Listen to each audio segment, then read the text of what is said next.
자, 이번에는 407B 제품입니다. 저기 보시는 것처럼 옆면에 이제 스왈로브스키 크리스탈이 박혀 있는 제품입니다. 그래서 이 일반형 같은 경우에는 이제 가장 큰 특징이 뭐냐면 무게가 상당히 가볍습니다. 그래서 지금까지 제가 리뷰한 프리미엄 케이스 중에 가장 가벼웠던 제품은 그 소리끼를 가지고 있었던 아쿠아스틱 터널인데 그게 10g 정도입니다. 10g 정도고 이 경우 같은 경우는 일반형 제품 같은 경우에는 다 14g이고 이 크리스탈 중에 이제 이렇게 작은 크리스탈이 아니고 좀 큰 사각형 크리스탈을 박은 제품이 있는데 그게 16g입니다. 그래서 그람수로 따지면 약간의 무게감은 좀 있지만 베이퍼에 비해서는 무게감은 이제 훨씬 없는 편입니다. 그래서 이 제품을 가지고 먼저 리뷰를 한번 해볼 텐데 실제 요거 동영상으로 보는 거하고 사진으로 보는 거하고의 품질 차이가 상당히 큽니다. 저 같은 경우도 원래 G마켓에 올라와 있는 제품을 보고서는 제품이 좀 싸구려 같다라는 느낌을 많이 받았었는데 실제 물건을 가지고 와서 보면 사진에 나와 있는 것보다는 실물이 훨씬 낫습니다. 그래서 이 제품 같은 경우는 사무실 찾아오시는 분들 중에 가장 좋아하는 제품이 이 제품이더라고요. 특히 이제 여성분들하고 아이들 같은 경우에는 이 제품을 상당히 좋아하는데 특징적인 부분은 여기 지금 주어져 있듯이 이쪽 면에 26개의 크리스탈이 촘촘하게 박혀 있습니다. 그리고 반대쪽 면에도 스왈로브스키 크리스탈이 총 40개가 박혀 있습니다. 그래서 이 케이스 같은 경우는 색상도 분홍색이고 옆에 보석까지 박혀 있어 가지고 상당히 화려해 보입니다. 저 같은 경우는 이렇게 이제 화려한 색상을 좀 싫어하기 때문에 제가 받은 리뷰 제품들 중에 제일 처음에 착용한 제품이 이 제품이었었는데 저는 그렇게 이렇게 마음에 드는 편은 아니더라고요. 아닌데 의외로 이제 저 외에 그러니까 디자인이라는 게 사람 따라 이제 감각이 틀리니까 저 외에 다른 분들은 좀 좋아하는 형태입니다. 근데 이제 앞서도 잠깐 한번 얘기를 했었지만 이 구조상 여기 체결 부위가 이제 드러날 수밖에 없는데 이게 이제 고광택 제품 같은 경우에는 여기가 광택이 많고 색상이 화려한 상태에서 이 체결 부위가 검은색으로 표시가 되니까 검은색 제품들보다는 이 체결 부위가 눈에 좀 더 도드라져 보입니다. 손으로 만져보게 되면은 역시 마찬가지로 이렇게 턱 같은 게 좀 느껴지고요. 이 크리스탈 같은 경우 실제 오리지널 가격에서 크리스탈 제품이 가격이 한 10,000원 정도가 올라가는데 실제 이 제조사 쪽에서 먹는 마진은 거의 없는 편입니다. 이 크리스탈 가격 자체가 실제로 이걸 붙이게 되면은 한 7,000원에서 8,000원 정도의 가격 상승분이 존재를 하고 크리스탈 원가만요. 그 다음에 요거 가공해서 집어넣으려고 하면 거기에 대한 인건비도 있기 때문에 가격 상승분에 따른 마진은 거의 없는 걸로 보시면 되고요. 나머지 뭐 디자인이나 구성 이런 것들은 다 비슷합니다. 참고적으로만 뭐 어떤 형태가 되는지. 근데 여기 지금 보시면 아시겠지만 이런 화려한 디자인 같은 경우에는 검은색 아이폰하고는 좀 덜 어울립니다. 아무래도 흰색 아이폰이었다라고 하면은 요 느낌보다는 조금 더 나았을 것 같은 느낌이 듭니다. 자, 오늘은 오랜만에 프리미엄 케이스를 리뷰를 한번 해보겠습니다. 오늘 리뷰할 제품들은 좀 개수가 좀 많습니다. 렉스노스라는 회사에서 작년 12월경에 출시를 해가지고 국내에서는 판매가 되질 않고 유럽, 미국, 일본 같은데 이제 수출 쪽으로 계속 하다가 얼마 전에 이제 국내에 출시한 케이스입니다. 그래서 유럽, 일본 쪽에는 고급형이 출시가 됐고 국내에서는 일반형이 출시가 됐습니다. 이제 이 케이스 같은 경우에는 순수하게 국내 기술로만 제작이 됐고 이 안에 가공서부터 시작을 해서 이 케이스에 포함되는 모든 부품까지 전부 다 국산이라고 합니다.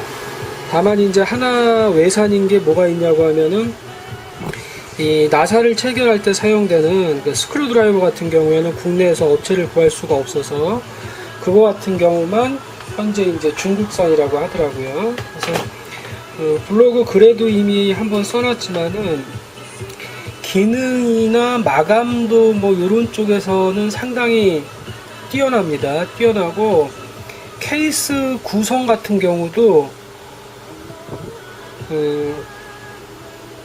예전에 한번 리뷰를 했던 엘라고 케이스하고 비슷하게 구성품들도 상당히 구성이 잘 되어 있습니다. 케이스 자체도 상당히 잘 만들었고요. 다만 이제 이 개발하신 분이 엔지니어링 파트 쪽에 계셔서 그런지 몰라도 디자인 면에서는 좀 약간 이렇게 끄는 부분이나 이런 부분들이 없는 건 사실입니다. 그래서 한번 리뷰를 한번 보도록 하죠. 이 제품 같은 경우는 렉스노스에서 출시한 제품 중 그 반짝이는 걸 싫어하는 그 사용자를 위해서 새롭게 출시한 무광 제품입니다. 그래서 i410B고 따로 뭐 장식이나 이런 것들은 없습니다. 그래서 여기 디자인만 딱 놓고 보게 되면은 그 꼭 날씬한 베이퍼 같은 느낌을 주죠. 날씬한 베이퍼. 그래서 이 제품 같은 경우 보게 되면은 기능적인 부분에서는 이제 고려를 상당히 많이 한 부분이 좀 있습니다. 그래서 블로그 글에도 있지만은 실제 이 부분의 그 프리미엄 케이스들을 보면서 항상 느꼈던 게 뭐냐면 이 부분을 조금만 더 깎으면 한 1mm 정도만 더 깎으면 뭐 정품 케이블이 아닌 삐품 케이블 같은 경우도 충분히 꽂힐 것 같은데 대부분의 케이스들 보면은 이 부분 같은 경우를 그만큼을 조금을 더 못 깎더라고요.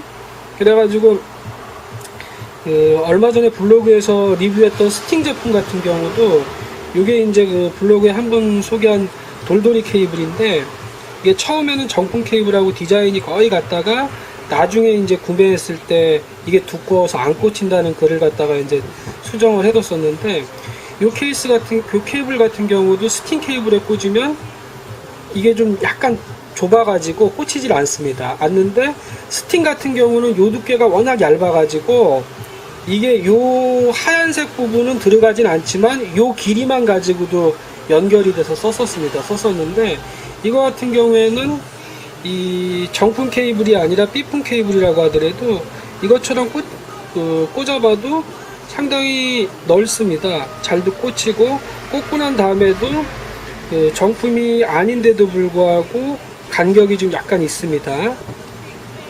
그래서 이 USB 포트 같은 경우에는 일반 케이블 같은 경우도 이제 충분히 그러니까 삐품 케이블 같은 경우도 충분히 꽂을 수가 있고요.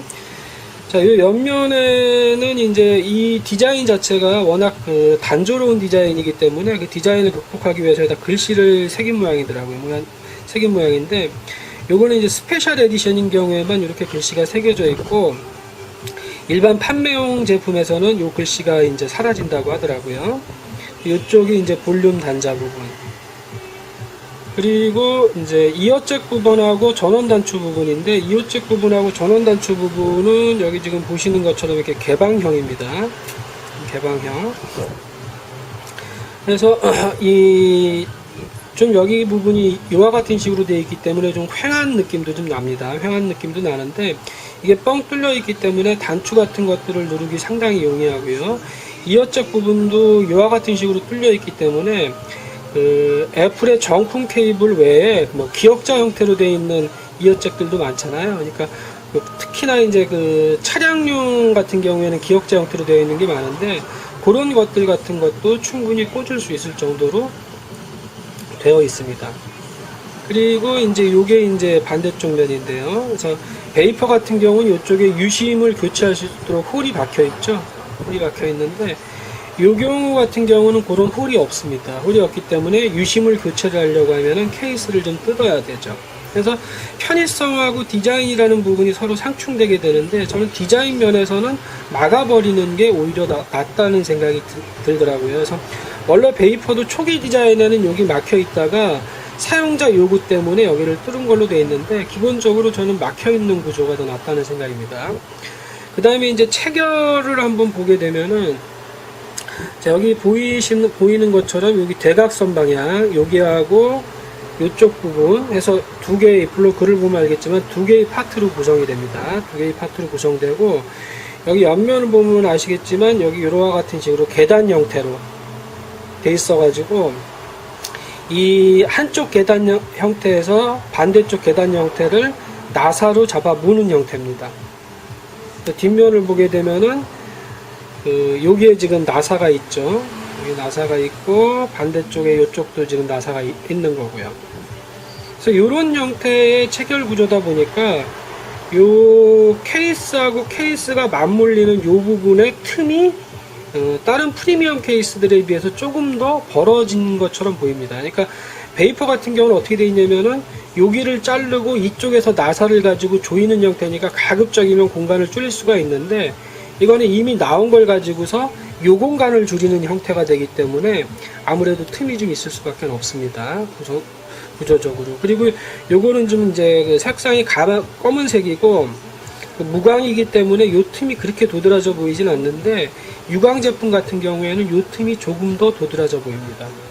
그리고 손으로 이렇게 만져보게 되면은 이 체결 구조 문제 때문에 발생하는 부분으로 보입니다만, 이쪽 프레임하고 이쪽 프레임 사이를 갖다 손으로 문질러 보게 되면 약간의 턱이 있는 게 이제 느껴집니다.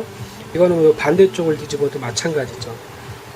그리고 디자인상에서 이제 한 가지 문제가 되는 부분은 요 위쪽 면 같은 부분 경우에는 여기 구멍이 뻥 뚫려 있는데, 요 구멍을 뚫지를 않고 막았으면 어떨까 하는 생각이 좀 들더라고요. 조금만 덜 뚫어버리면 되고, 이렇게 되게 되면은 요 부분하고 요 구멍 양쪽 부분이 사라져 버리기 때문에 훨씬 더 깔끔한 느낌이 들 수가 있으니까요. 전반적으로 디자인은 이런 형태입니다. 그래서 블로그에도 총평을 한번 써놨지만 가격은 다른 프리미엄 케이스들에 비해서 좀 저렴한 편입니다. 한 10,000원 정도가 더 저렴한데, 이거는 이제 소재를 뭐 저가의 소재를 썼거나 그런 게 아니라 이 제조 공법을 나름대로는 상당히 혁신적으로 고쳤더라고요. 그래서 제조 공정이 단순화되면서 단가가 좀 떨어진 거고, 이게 이제 조금 더 대량 생산, 그러니까 기존의 알루미늄 케이스들 같은 경우는 대량 생산이 힘든 구조였는데, 렉스노스 같은 경우는 이런 대량 생산 체제를 갖다 갖췄다라고 하더라고요. 그래서 대량 생산이 되면은 현재 가격에서도 더 떨어질 수 있다고 합니다. 그리고 참고로 이 제품군의 가격들을 보게 되면은 지금 G마켓하고 옥션 등에서 이 제품이 실제 판매가 되고 있습니다. 판매가 되고 있는데 가격은 39,000원, 49,000원으로 상당히 저렴합니다. 저렴한데 그 이유는 이게 국내 출시 기념으로 지금 이벤트를 행사하고 있기 때문에 판매되고 있는 행사 가격이고, 실제 판매 가격은 무광인 이 제품 같은 경우가 59,400원이 공식 판매가로 나와 있습니다. 그리고 이 무광 제품은 아마 시중에서는 9월 아직 출시 전인지 아니면 시중에 풀렸는지는 제가 잘 모르겠는데, 최근에 출시된 거라서 시장에서는 구할 수 없을 수도 있습니다. 그리고 이제 요거에 뒤이어서 나머지 제품들을 추가로 한번 더 보도록 하겠습니다. 자, 이번에는 유광 제품입니다. 뭐 디자인이나 뭐 기능 뭐 이런 면에서는 조금 전에 리뷰했던 무광 제품하고 거의 같습니다. 그러니까 베이퍼 디자인 면에서 보면은 베이퍼하고 좀 비슷한 형태죠. 그래서 베이퍼 같은 경우는 이쪽 면만 볼록하고 이쪽 면에는 이게 볼록한 게 없는데, 얘 같은 경우는 이제 네 귀퉁이가 볼록하다는 특징이 있습니다. 그래서 렉스노스 케이스 같은 경우, 렉스노스 일반형 케이스 같은 경우에는 모두 요것처럼 네 귀퉁이가 이렇게 볼록하게 튀어나와 있고, 요 볼록한 네 귀퉁이가 그 충격 완화에, 충격을 줄여주는데 상당한 도움이 된다라고 하더라고요. 그래서 디자인은, 전체적인 디자인을 보게 되면은 뭐 아까 봤던 디자인하고 똑같은데, 다만 이제 좀 광택이 업되는 거 정도 차이가 있습니다. 그래서 요 지금 그 보석이 박혀 있지 않는 요런 제품 같은 경우에, 그 광택 있는 제품 같은 경우에는 제가 보기에는 뭐 파란색, 핑크색과 같은 좀 밝은 색상들이 있는데, 그런 밝은 색상들은 좀 어울리지 않는 느낌이 좀 나더라고요. 이건 검은색이라서 그나마 나은데, 보석 없이 뭐 분홍색 이렇게 딱 그 케이스를 하게 되면은 케이스 자체가 좀 싸 보이는 듯한 느낌이 날 것 같습니다. 그리고 실제 렉스노스에서 하고 있는 그 판매 페이지에 올라와 있는 제품들 중에도 이 보석이 박혀 있지 않은 제품들은 그 느낌이 좀 떨어집니다. 느낌이 좀 떨어지는데 그 부분 같은 경우는 실제 그 제품의 사진을 워낙 잘 찍지 못했기 때문에 발생한 현상이기도 하지만, 또 한 가지는 보석이 없는 제품들이 가지고 있는 본질적인 문제가 아닌가 좀 싶습니다.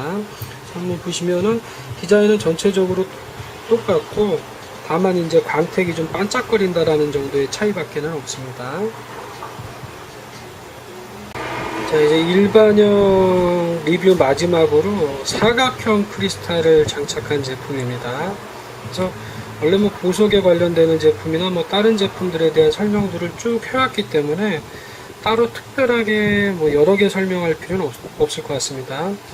다만 이제 이 옆면에 박혀 있는 이 스왈로브스키 크리스탈 같은 경우는 크기에 따라서 가격이 결정된다고 하더라고요. 그래서 작으면 작을수록 싸고 크면 클수록 단가가 확 뛰는 모양이더라고요. 그래서 실제 이 사각형 크리스탈 같은 경우는 이쪽 면에 10개, 이 반대쪽 면에 15개 해가지고 총 25개의 크리스탈이 들어가는데, 그 분홍색 원형 크리스탈이 들어가 있었던 것 같은 경우는 66개가 들어가잖아요. 66개가 들어가는데도 불구하고 크리스탈 단가 가격은 얘가 더 비싼 모양이더라고요. 그래서 실제 일반형 제품들 같은 경우에는 무게가 전부 14g인데 얘는 이제 크리스탈 무게가 더해져서 그런지 몰라도 일단 여기는 뭐 깎고 크리스탈을 박는 구조니까 깎은 만큼 무게가 줄어들고 크리스탈 무게만큼 무게가 더 추가가 되겠죠. 근데 얘는 이제 16g 정도 나옵니다. 그래서 디자인이 가지고 있는 부분이랑은 똑같고, 역시 마찬가지로 뭐 이런 부분, 체결 부위가 좀 눈에 띄는 부분들이 있고, 전반적으로는 화면상에서 지금 보시면 아시겠지만은 막 반짝이는 느낌보다는 좀 수수한 느낌이 많습니다. 다만 이제 제가 사용하고 있는 아이폰이 검은색이다 보니까 역시 은색 케이스하고는 좀 덜 어울리는 것 같습니다. 그래서 이것도 역시 하얀색 케이스였다라고 하면은 훨씬 더 낫지 않았을까 하는 생각이 듭니다. 자, 그래서 여기까지 해서 케이스 동영상 리뷰를 마무리 하도록 하겠습니다. 그래서 여기 있는 케이스들 중에서는 핑크색 케이스는 다른 분이 가져간다고 했고, 나머지 3개 케이스는 블로그 이벤트를 통해서 풀 가능성이 많습니다.